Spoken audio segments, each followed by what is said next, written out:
está enganado. Da onde você tirou isso? E a pesquisa viu o equivalente a mais de 90% da população brasileira, né? Com uma margem de erro baixíssima e tal. E em alguns casos a gente foi refazer algumas questões para ter certeza daquilo, né? Porque era algo tão surpreendente como esse resultado sobre a poesia, que a gente resolveu fazer isso, adiou por 3 ou 4 meses o lançamento.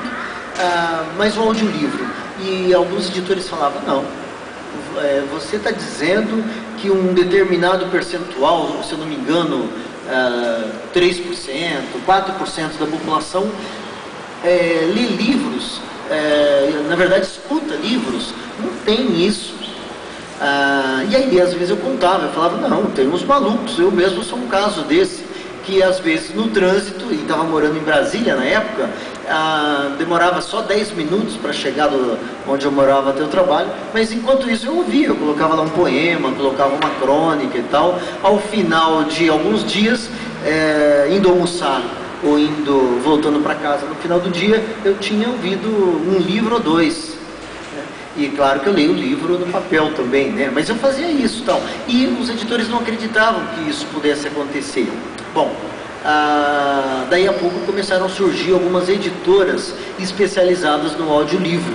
Algumas hoje a gente vai em livrarias, encontra vários títulos que viraram esse tipo de subproduto.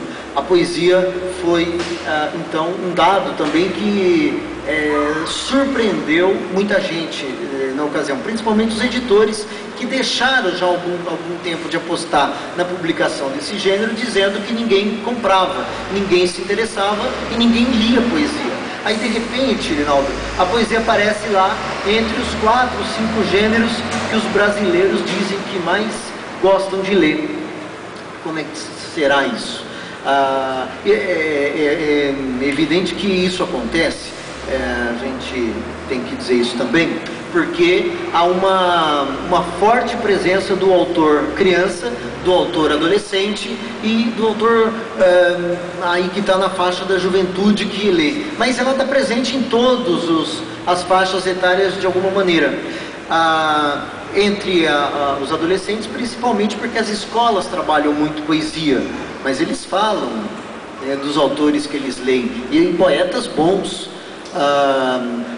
Os meninos mais novos, por exemplo, leem poesias do Pedro Bandeira e começam a gostar do gênero, começam a achar que é interessante. Agora, um dado que para mim foi surpreendente é que a hora que está naquela idade dos namoricos, de conhecer, se encantar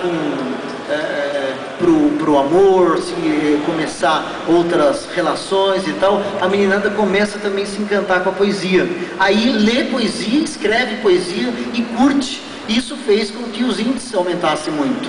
Ou seja, em algum momento lá na frente, o mercado está dando bobeira e não está explorando edição de bons livros, de bons autores, e aí se perde esse autor de poesia, mas mostra que tem um potencial extraordinário que as pessoas estão deixando de lado.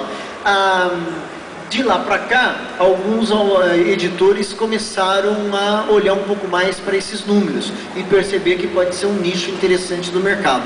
Houve, entre editoras de grande porte, alguém que já se interessou em criar selo para trabalhar livros de poesia, né?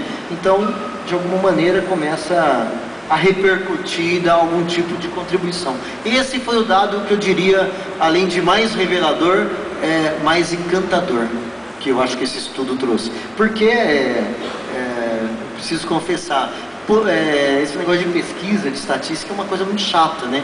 Eu já falei, apresentei os dados da pesquisa, acho que mais de uma centena de vezes, né? Mas ainda que por trás da frieza dos números tem umas coisas que são bem legais, né? Essa é uma delas. A coisa das mães, o papel das mães, é uma outra coisa que chamou muito a atenção. E teve gente que já começou a fazer projetos, né, para tentar envolver um pouco mais a família, para ela exercer bem esse papel seu de formador de leitores.